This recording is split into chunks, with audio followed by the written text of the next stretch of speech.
Rheneas and the Dinosaur. Rheneas and Scarloey are the best of friends. They love working together. And they enjoy shunting freight cars. They lift them. And they bash them all day long. That summer, some men from the Sodor Museum had found some very old bones. When they put the bones together, they made the skeleton of a dinosaur.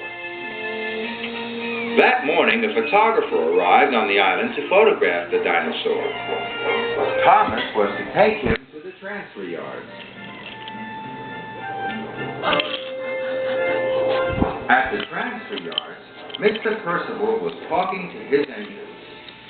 "The dinosaur will soon be ready to go to the Sodor Museum," Mr. Percival said. "I will need 2 very careful engines to collect it." Rheneas and Scarloey were very excited. "We can be really careful," puffed Rheneas. "Watch." Rheneas shunted some freight cars gently together. But Scarloey was too excited to be careful. The narrow-gauge controller was cross. "Rheneas and Scarloey, you are not careful engines," Mr. Percival said. "I will have to choose 2 other engines to collect the dinosaurs."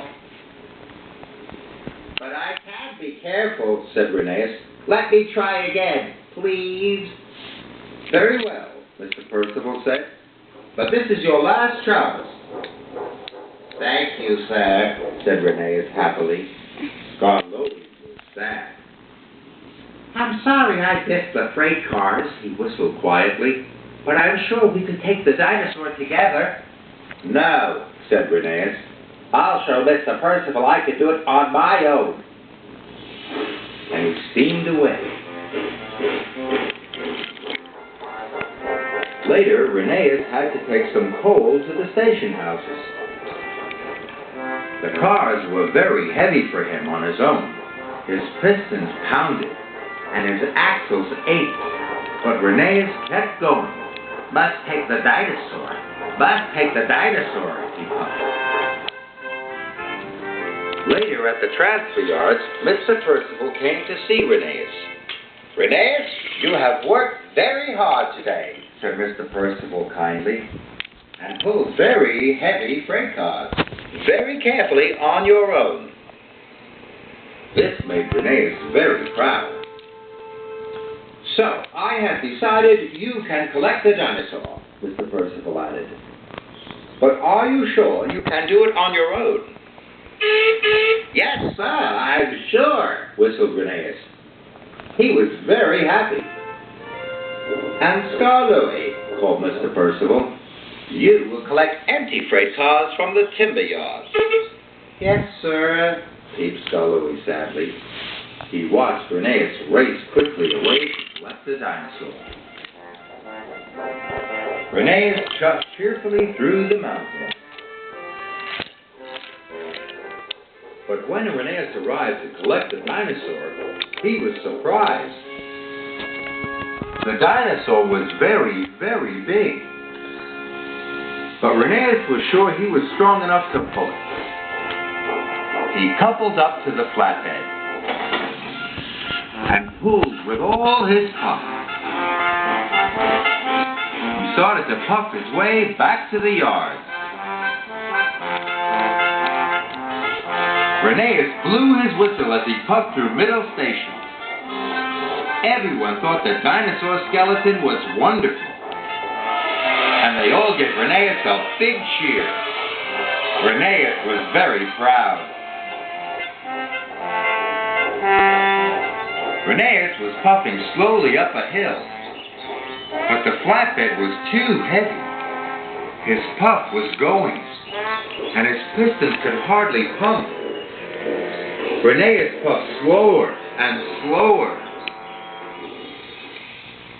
Then he rolled back down the hill. He could go no further. "Oh no," he moaned.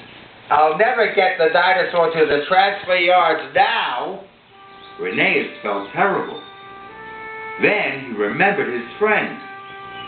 I wish Skarloey was here to help me, he sighed. Skarloey was still on his way to collect freight cars from the timber yards.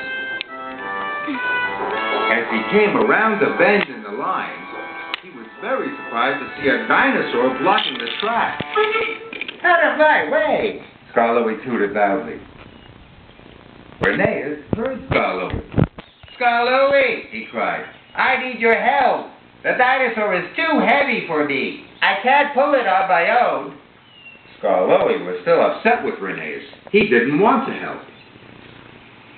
I was silly to think I could pull this on my own, puffed Rheneas sadly.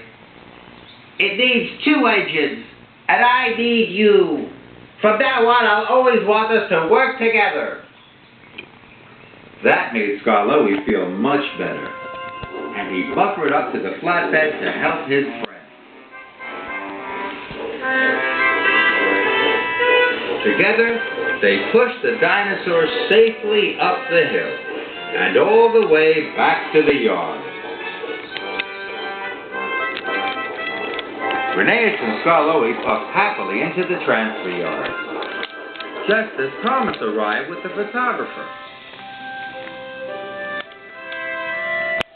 Rheneas and Skarloey had their picture taken with the dinosaur. They were delighted. They were both pleased to be friends again, and they both agreed that working with your friend is the best job of all.